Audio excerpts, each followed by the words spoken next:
Alhamdulillah. Baik, seperti biasa kita mulai kembali pengajian kita. Nah, kebetulan di pasal fi arkanis sholat ada, bisa dilihat coba Pak Haji, mohon maaf, di halaman 18 paling atas. Nah, kelewatnya 2 lembar, berarti ciri itu, ciri absen. Ya, baik, rukun sholat, ada syarat sholat, ada rukun sholat. Inilah salah satu ilmu memang yang dikaji di pesantren. Jadi kita ini enggak atau tidak memahami suatu masalah hukum secara instan, tapi dipelajari secara mendalam, dikaji secara perinci. Di pesantren sebelum kita mulai ke kitab-kitab besar, kita diberikan kajian mabadi fikih seperti Safina sebelum masuk ke Fathul Mu'in, agar nanti supaya tidak salah memahami daripada hukum yang dibawakan oleh baginda Rasulullah SAW. Jadi ada syarat, ada rukun ya. Syarat itu adanya sebelum sholat. Adapun rukun itu adanya setelah kita masuk melaksanakan sholat. Nah di sini wa arkanus sholat sama niyata asyara ruknan. Setelah dicek secara menyeluruh dari hadis yang ratusan ribu, jutaan, bahkan miliaran, maka tersusunlah oleh ulama fikih yang memang menguasai hadis, disimpulkan rukun sholat menjadi 18. Coba bayangkan, padahal di hadis nggak ada. Kalau rukun sholat itu totalnya ada 18. Ya, jadi dalam hadis itu ada yang memang menunjukkan perintah, tapi hukumnya ada yang sunat, ada yang wajib. Nggak semua perintah itu wajib. Ada yang hukumnya sunnah. Baik, dilihat di situ ruknan. Ada 17 rukun. Ahaduha an-niyat. Yang pertama adalah niat. Alhamdulillah nanti setelah ini kita akan bahas bab sholat. Memang ini kebetulan berkaitan dengan sholat. Makanya saya begitu masuk Masjid Jabal Nur kaget. Wah, ada imam besar Masjid Istiqlal nih. Ngimamin di Jabal Nur. Alhamdulillah. Saya demen imam kayak gitu tuh. Ya, tapi memang itulah ya yang diajarkan oleh Ahlus Sunnah wal Jamaah. Baik, ini terkait niat, dilihat. Jangan salah pemahaman dan jangan terbawa oleh hal-hal yang tidak bisa ditanggungjawabkan. Baik, hiya qasdu syai'i muqtaronan bi fa'lih wa mahalluha al-qalbu. Yang namanya niat ini yaitu bertujuan qasdu syai'i, melakukan satu perkara, satu hal, muqtaronan bi fa'lih, dibarengi dengan apa yang akan dia lakukan. Seperti mau sholat, di situ niat. Seperti mau sedekah, baru niat. Itu namanya niat. Kalau bermaksud baik, tapi belum dilakukan, namanya azam. Namanya azam. Lain halnya dengan bab puasa. Seandainya bab niat ini dimasukkan dalam bab berpuasa, kita akan merasa kerepotan. Jadi waktunya puasa dimulai ketika waktu subuh datang, beduk. Jadi ketika azan atau beduk atau ada waktu pas waktu subuh, di situ kewajiban niat. Repot kita. Ya. Min 1 menit kita sudah mulai nunggu. Begitu Allahu Akbar, nawaitu shauma ghadin. Nah, ini repot.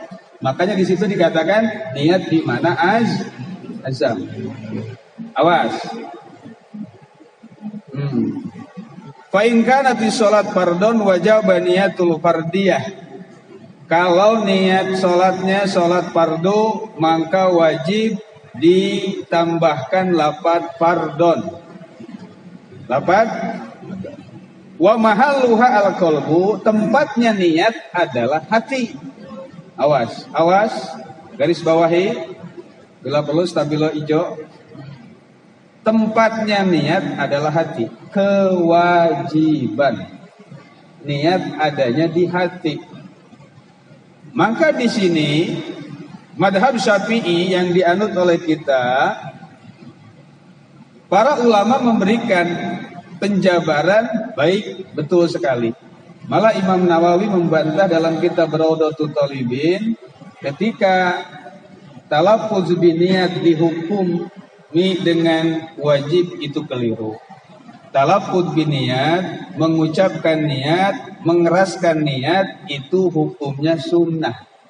Awas, bukan wajib. Dan sangat keliru juga ketika ada pendapat niat usoli dikeraskan, ini bid'ah atau salah. Karena saya pernah baca buku, kemudian masuk dalam judul kesalahan-kesalahan dan bid'ah dalam sholat. Di situ diantaranya mengucapkan niat dengan keras. Jadi sebelum kita takbir kan kita suka baca usolli fardhu zuhri. Itu sebenarnya bukan bid'ah, bukan salah, tapi sunnah. Jadi kalau memang kita nggak pakai nggak masalah. Tapi ketika kita mendengar ada saudara kita yang usolli fardhu maghribi, itu pun jangan disalahkan. Ini atas penelitian daripada Imam Syafi'i. Mana dalilnya? Dalilnya innamal a'malu binniyat. Kalau kita kan cuma tekstualnya saja yang hafal. Ya, niat itu, amal kita itu tergantung niat. Kata Imam Syafi'i, di situ apakah baginda Rasulullah mengatakan pelankanlah ketika niat? Tidak. Apakah Rasul mengatakan keraskanlah ketika niat? Tidak. Ini adalah mutlak, tidak muqayyad, bukan terikat. Maka kata Imam Syafi'i, saya memilih mengeraskan karena ada beberapa hal ibadah yang dilakukan oleh Rasul secara keras. Yang pertama, ketika haji dan umroh. Siapa yang pernah umroh haji? Ketika kita mulai ihram, berarti situ niat nawaitul hajja wa ahramtu bihi. Keraskan niatnya? Dikeraskan. Kata Imam Syafi'i, itu dalil saya kenapa sunnah dikeraskan membaca nih. Yang kedua, hadis riwayat Muslim. Ketika Rasulullah SAW pulang berjamaah salat subuh, kemudian bertanya kepada Aisyah, istri tercinta, ya Aisyah, hal indaki syai'un? Adakah makanan yang tersisa hari ini? Tidak ada ya Rasulullah. Apa jawab Rasul? Wa ana asumu. Kalau begitu saya akan berpuasa. Diucapkan oleh Rasul. Tidak dalam hati, diucapkan. Berarti ini salah satu dalil kata Imam Syafi'i. Kalau memang nggak setuju nggak masalah. Tapi berhubung memang di Indonesia mayoritas madhab Syafi'i, berarti ketika ada yang usulin nggak usah kaget. Ya, karena memang ini adalah pendapat Imam Syafi'i. Saya nggak pakai, nggak apa-apa. Ya, boleh. Tapi mohon maaf, sampai kejadian ada satu masjid ketika imamnya baca usolli, maka makmum di belakangnya langsung narik imam. Bid'ah, ini nggak boleh dilakukan, nggak boleh baca usolli langsung ditarik imamnya. Dan kebalikan, ketika imamnya nggak pakai usolli langsung ditarik. Ini ahlus sunnah baca usolli loh. Nah, ini jangan sampai kejadian seperti ini. Bahaya ini kan. Ini kan masalah furu'iyah. Ini kan masalah yang non fundamental, bukan akidah. Maka di situ kata Imam Syafi'i dan ulama-ulama yang bijak, lihat deh.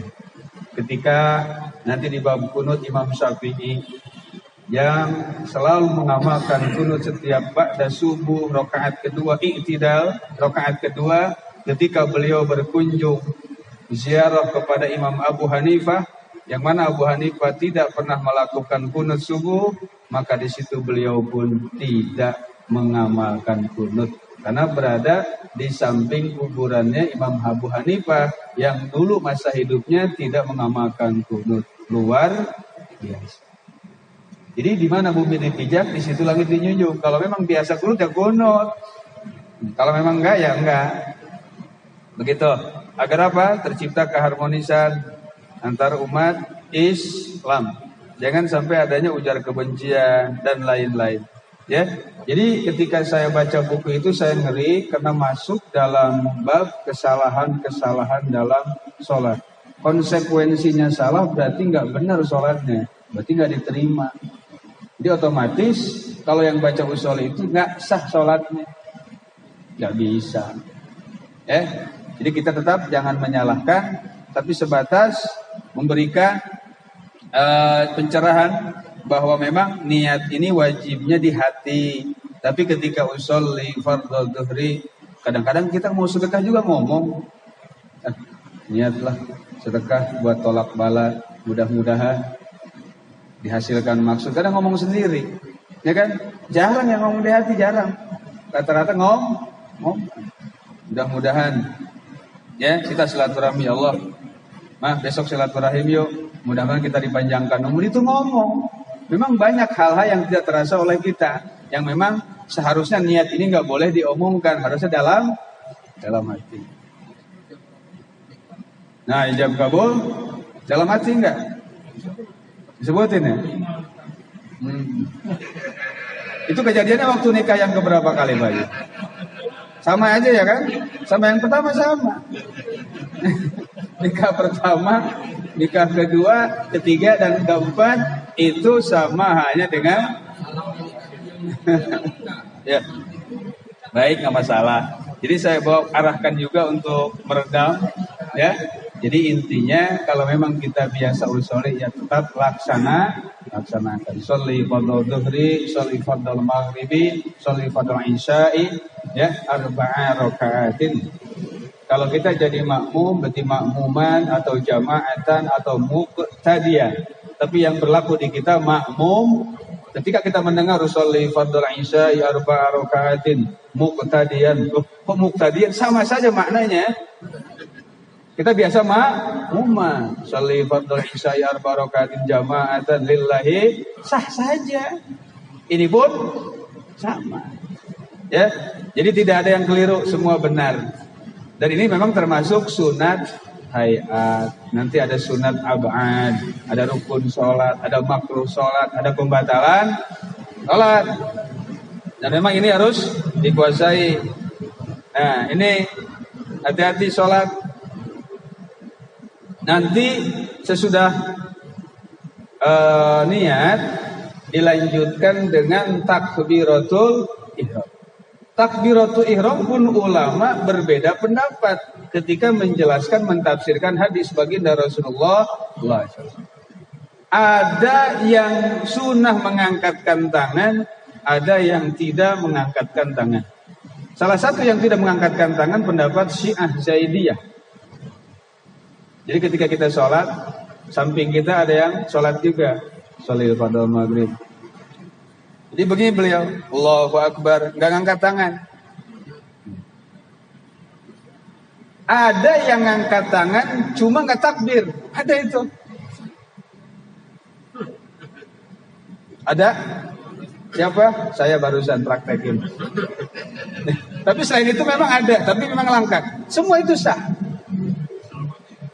Dalam hati. Karena memahami hadis Imam Zuhri dikutip oleh Imam Nawawi dalam kitab Al-Majmu' Syarah Muhadzab. Ya, kitab induk besar madhab Syafi'i. Ada ya, jadi takbirnya itu memang disunahkan, dikeraskan baik kepada imam ataupun orang yang sholatnya sendiri. Adapun bagi makmum yang berjamaah kepada si imam, ini jangan terlalu keras. Hanya sebatas terdengar oleh dirinya sendiri. Paham? Paham. Jadi ketika takbiratul ihram itu nggak usah keras seperti imam. Karena imam memang memberikan info atau memberikan peringatan kepada makmum bahwa memang sholat ini akan dimulai. maka disunnah dikeraskan. Tujuannya untuk ta'liman lil ma'mum, untuk memberitahukan kepada si makmum bahwa salat ini mulai, dan disunahkan untuk tidak berbarengan dengan imam. Makmum dan imam dalam gerakan salat tidak ada yang sunnah dibarengkan atau bersamaan, terkecuali di amin. Kalau amin itu disunahkan bareng sama imam. Karena ketika bareng, malaikat akan memberikan ampunan kepada, terkait ampunannya pun dosanya maksudnya dosa kecil. Dosa besar ya tetap harus tobat. Ketika Allahu Akbar, biarkan dulu imam baru makmum. Jangan bareng sama si imam, itu akan membatalkan sholat. Allahu Akbar. Dan disunahkan dalam madhab Syafi'i dan semua madhab, takbir ini harus bersamaan dengan gerakan. Jangan takbirnya selesai, gerakannya belum. Atau gerakannya belum, takbirnya sudah. Allahu Akbar, barnya sudah beres, ininya belum sampai dada, atau belum sampai pusar, belum sampai di atas, pusar di bawah dada. Barang Allahu Akbar. Ada yang gerakannya selesai, takbirnya belum, itu sama, makruh hukumnya. Allahu Akbar. Ini ya udah, tapi Allahu Akbarnya belakangan. Ada yang takbir duluan. Allahu Akbar. Macam-macam, kalau nggak percaya praktek. Karena memang ini sudah dibahas oleh para ulama sebelum kita. Karena memang itu hukumnya makruh. Sunnahnya itu berbarengan dengan gerakan. Allahu Akbar. Jangan diikuti. Ya, nggak usah keluar. Sudah sholat di situ. Nggak usah keluar, di situ sudah tetap. Ya, jadi ketika Allah, hamzah lafaz Allah, disitulah kita mulai berniat di dalam hati. Ya, mau pakai bahasa Arab lagi nggak apa-apa. Begitu A di sini nawaitu. Begitu A di sini niat, saya niat sholat maghrib 3 rakaat. Ya, takbir. Jadi dibarengkan. Maka kata Imam Nawawi dalam kitab Al-Majmu', sunnah gerakannya ini dibarengi atau bersamaan dengan takbir. Allahu Akbar, bar beres, takbir pun selesai. Ini hukumnya nanti satu-satu bertahap. Kalem ya. Nah, bawaan semur itu sama oli. Apa-apa, ini masih suasana Ramadan. Ya, baik, untuk meredam dulu kita bahas. Ini suasana Ramadan, suasana lebar. Kemarin ada yang bertanya kepada saya, ya, tradisi seperti yang kita lakukan di Indonesia khususnya, seperti bersalaman, keliling silaturahmi, memang jelas tidak dilakukan oleh Rasulullah SAW. Apalagi mudik, kita nggak pernah ada hadis maudhu atau doib lah. Ada yang mengatakan Rasul pernah hijrah ke Madinah atau mudik ke Madinah, naik Grab atau Gojek, nggak ada. Ya, jadi masalah ini memang baik sulit. Garis bawahi. Tapi insya Allah kebetulan memang saya lagi bikin edisi yang kedua baru 157 halaman. Nanti mukadimah pendahuluannya hampir 57 halaman. Persoalan yang dialami di zaman Rasul dengan zaman sahabat dengan sesudahnya itu berbeda. Jadi hadis dan Quran bukan dirubah, tapi ditafsir ulang. Paham? Contoh, ketika di zaman Rasulullah ada seorang sahabat kencing di masjid. Kemudian ketahuan sama Sayyidina Umar, hampir digambar. Kata Rasul, Umar nggak usah digambar, bersihin saja. Kemudian tutup saja, diuruk pakai tanah. Karena memang saat itu masjidnya masih tanah. Nah, makanya sesudah sholat disunahkan mengusap wajah, karena memang ada tanah yang menempel. Nah, terus apakah hal itu akan kita lakukan sekarang? Ketika ada orang kencing di masjid, kemudian kita uruk pakai tanah. Oh, marbot ngadat. Marah, ini bahaya nggak? Enggak. Tujuannya apa? Isinya apa? Menghilangkan Najis, nggak usah diuruk. Itu maksud saya. Maka menghilangkan ketika kencingnya ke karpet, maka karpetnya permadaninya alasnya dicuci sesuai dengan hukum najisnya. Kemarin sudah dibahas kan? Mukhafafah, mutawasitoh atau mughalaz. Ketika kencingnya di granit, keramik, ubin dan lain-lain, maka ubinnya dipel, jangan dibongkar keramiknya. Paham? Ini yang keliru, bukan merubah hukum tapi ditafsir. Oh, memang hal ini tidak dilakukan Rasulullah. Apakah bertentangan dengan Al-Quran dan Sunnah? Tidak. Silakan cek surat Al-Imran ayat 134, wal kaziminal ghaiz wal 'afina 'anil nas. Mereka yang selalu menahan emosi dan selalu memaafkan akan kesalahan-kesalahan orang lain. Nah, kan ini salaman ini kan suatu hal yang memang dianjurkan oleh Al-Qur'an.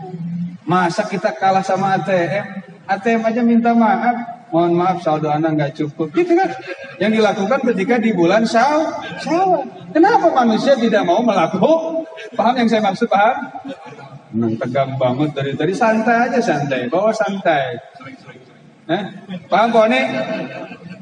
ATM saja memohon maaf, apalagi manusia. Maka ketika manusia nggak mau memohon maaf atau nggak mau salam-salaman atau nggak mau bermaaf-maafkan di hari raya Idul Fitri, berarti ini otaknya kalah sama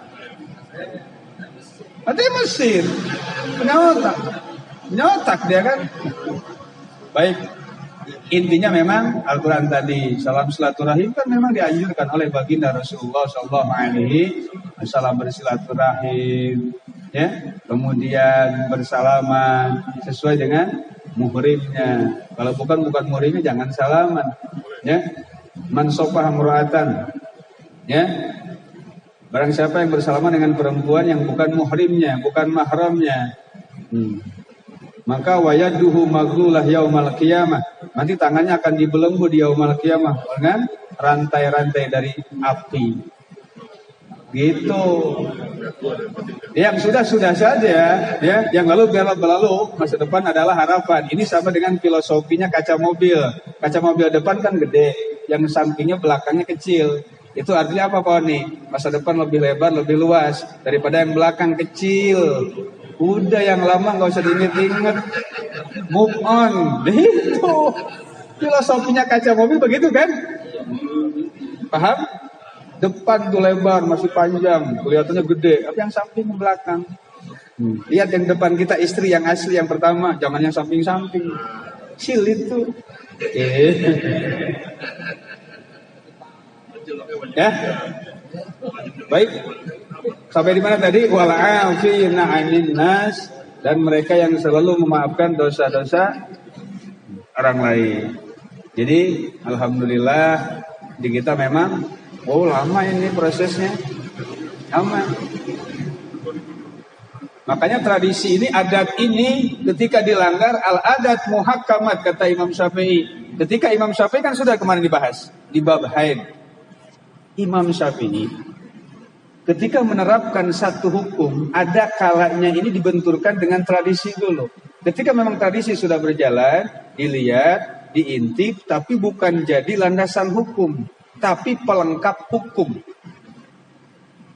Sama halnya dengan Imam Maliki, ketika akan memfatwakan satu hukum, tidak didapati hukumnya dalam Al-Quran, tidak dijumpai dalam hadis dhaif sekalipun. Maka beliau melihat kepada amal ahli Madinah atau penduduk Madinah, apakah sudah melakukan? Ketika dilakukan, gak semata-mata dilakukan, kecuali ini ada keterangan dari Al-Quran dan hadis. Tradisi diangkat menjadi hukum. Imam Syafi'i ketika menghukumi haid, perempuan biasanya seminggu, paling cepat sehari semalam, paling lama 15. Ini kan atas tradisi 100 perempuan perawan sisa perang tahun 45, nenek-nenek yang sudah tidak haid lagi, ditanya satu-satu fuling nih. Nek, dulu waktu masih subur berapa lama haidnya? Oh, saya sehari, saya seminggu, saya 15 hari. Yang 70 orang menjawab 7 hari 7 malam. Ya. Yang 20 orang sehari semalam, yang 10 orang 15 hari. Maka dibukukan dalam kitab fikih Imam Syafi'i wa ghalibuhu sittun aw sab'un. Galib atau kebanyakan 7 hari 7 malam. Wa aksaruha 15. Paling lama 15 hari. Paling cepat sehari semalam. Itu tidak ada hukum dalam Al-Qur'an. Tapi ini berkah atau tradisi yang berjalan di Baghdad atau di Mesir ketika Imam Syafi'i menyebarkan ilmu. Wali Songo pun sama ketika menyebarkan agama Islam di Indonesia. Lihat dulu tradisinya. Gak main hantem terus. Dilihat dulu nih, oh begini. Ya, segala macam wayang dan lain-lain. Terciptanya dalil ini, dalil itu semua dari tradisi yang ada. Ingat, dalam kitab Subulus Salam, Seson Ani pun, Imam Ibnu Katsir juga menyinggung dalam tafsirnya ketika menguatkan kembali Rasulullah SAW diberikan masukan oleh istrinya Aisyah, ya Rasulullah, sekarang kan banyak orang Quraisy memeluk agama Islam. Lantas kenapa? Kita robah saja bangunan Ka'bahnya. Jangan bangunan Ka'bah yang dibentuk atau yang dibangun oleh orang Quraisy. Karena Ka'bah ini mengalami beberapa renovasi. Yang pertama saat banjir di zaman Nabi Nuh alaihis, Nabi Ibrahim, Quraisy, banyak itu. Dan bagaimana seandainya kita tawafnya ini menutup semua anggota tubuh? Apa yang dijawab oleh Rasulullah? Ya Aisyah, laula hinsanu qaumiki la fa'altu. Wahai Aisyah, seandainya pengikut-pengikutmu atau orang Quraisy baru saja memeluk agama Islam, udah lama lah, nggak baru, kata Rasulullah. Niscaya apa yang kau katakan tadi akan aku lakukan. Kalau aku merubahnya sekaligus, ini akan membuat mereka kabur lari-lari. Orang jahiliyah dulu tawaf. Coba tawafnya ada yang bukain aurat, ada yang telanjang, ada yang pakai koteka dan lain-lain macam-macam lah ya. Itu kan menurut mereka adalah pakaian kehormatan. Pakaian kehormatan mereka koteka. Tapi di kita harus tutup aurat. Akhirnya kata Rasul, biar enak semua, begini saja Aisyah, tetap kita al-muhafadzah ala qadimi sholih wal akhdhu bil jadidil aslah, kita lestarikan yang lama, kita ambil yang lebih baik. Begitu kata Rasulullah. Tetap ketika bukain anggota tubuhnya kita masih jalani, tapi tetap tutup aurat. Makanya sampai sekarang ketika yang haji atau umroh sedang tawaf, mesti ada anggota tubuhnya yang terbuka, entah kanan atau yang sebelah kiri. Tidak pandang bulu, mau panu mau kudas, yang jelas harus dibuka. Kenapa? Menghargai tradisi yang lama. Paham sampai di sini, paham? Nah, ini makanya kita pun sama. Di sini biasanya begini, ya udah begitu. Ya, jadi kita harus menghargai apa yang sudah berjalan lebih awal. Maka Al-Imam Ibnu Aqil dalam kitab Al-Adabus Syar'iyyah, la yang bagi al-khuruj an adati nas illa bil haram. Jangan kalian membantah tradisi adat yang sudah berjalan di satu kampung kecuali adat itu haram, maka harus dihilangkan. Contoh kadang-kadang di kampung-kampung kan kalau tahlilan di saya masih berlaku loh. Atau di kampung lain ketika beres tahlilan disuguhin rokok di atas di gelas. Gak usah dibantai, itu kan makruh, hukumnya bukan haram toh. Ya, kalau mu'taman hukumnya makruh. Maka tadi ada yang share ke saya, ada 10 manfaat rokok yang memang tidak dikupas ke publik, diumpetin sama ilmuwan. Yang udah merokok, gak tahu tuh. Yang udah ngerokok, yang belum jangan. Ya, tapi hukumnya memang di sini bukan haram tapi makruh. Gak usah dibantai, gak usah dibasmi. Sudah biarkan saja. Karena ini bukan haram tapi makruh. Ya. Nah ini jadi harus melihat dulu. Jadi kalau memang kita biasa pakai usolli fardhu dhuhri, di sini Isya jam berapa?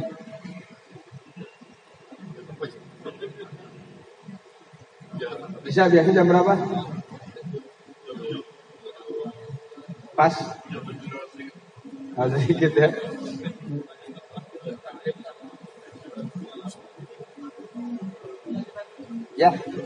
Ya, maaf, silakan.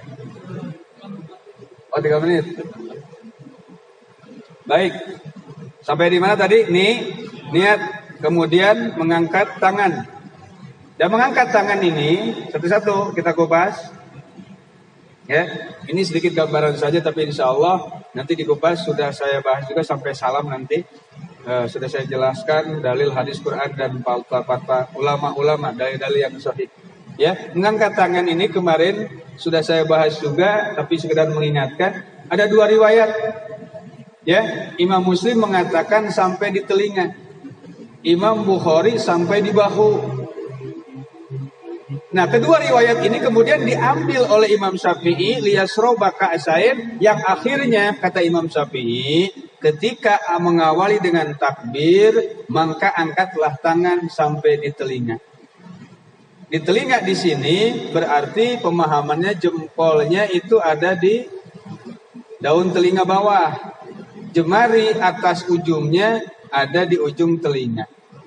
Tidak sunnah ditempelkan. Tapi kalau memang kurang yakin di kita suka ada yang nempelin, nggak masalah. Tapi nggak sunnah.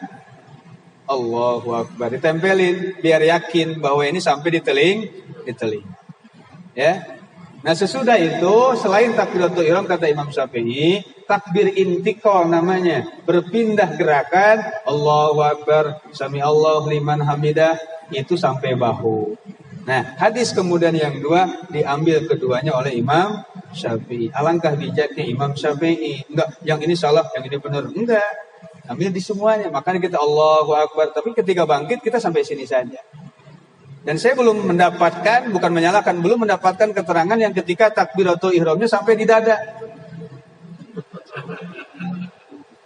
Entah itu kitab apa, saya belum menemukan itu. Ya.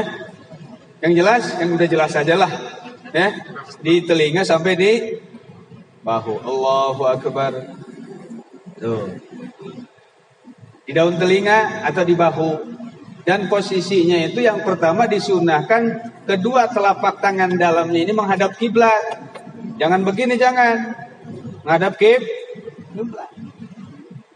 Sampai di sini riwayatnya cuma 2, hadis Bukhari dan hadis Muslim. Yang nggak ada yang di sini. Ada sampai, apalagi yang di bawah. Allahu Akbar.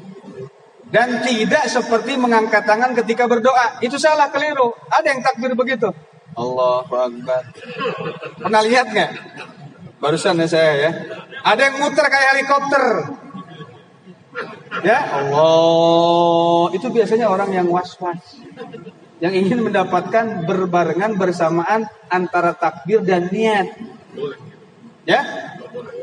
Nggak boleh sih sebenarnya, sunnah itu sunnahnya langsung. Tapi ada yang berpendapat begini. Kemarin saya adakan kopdar, kopi darat para kiai Bogor dan Depok, betul minggu kemarin hampir 65 orang. Jadi mereka itu yang berpendapat diputarkan dengan alasan agar supaya yang mendarat pertama kali itu tangan kanan. Allahu Akbar. Kalau begini kan kiri dulu. Berarti caranya begini saja. Allahu Akbar. Kalau mau begitu, gak usah diputar-putar begitu. Itu keliru, salah paham. Akibat nggak ngaji mungkin sedengar-dengarnya kali ya. Kalau mau begitu, Pak, ini bukan diputerin. Allahu Akbar. Tempel ini kan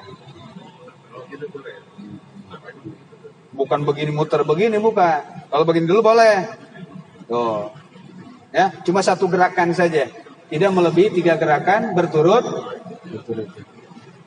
Begitu, Pak ini melotot. Tadi nanyain adzan, sekarang udah adzan, lanjut aja. Baik, nanti dibahas, kembali diulang. Ini baru seputar niat, ya. Jadi lakukan apa yang sudah kita biasakan dan bersikaplah bijak ketika kita melihat suatu perbedaan. Tapi sayang memang mereka yang selalu berbeda dengan kita itu selalu menyalahkan kita yang sudah biasa. Itu sebenarnya ya. Mudah-mudahan kita selalu diberikan oleh Allah senantiasa ilmu yang bermanfaat. Sikum manasibitakullah dan Allah hayyakum ajmain. Assalamualaikum warahmatullahi wabarakatuh.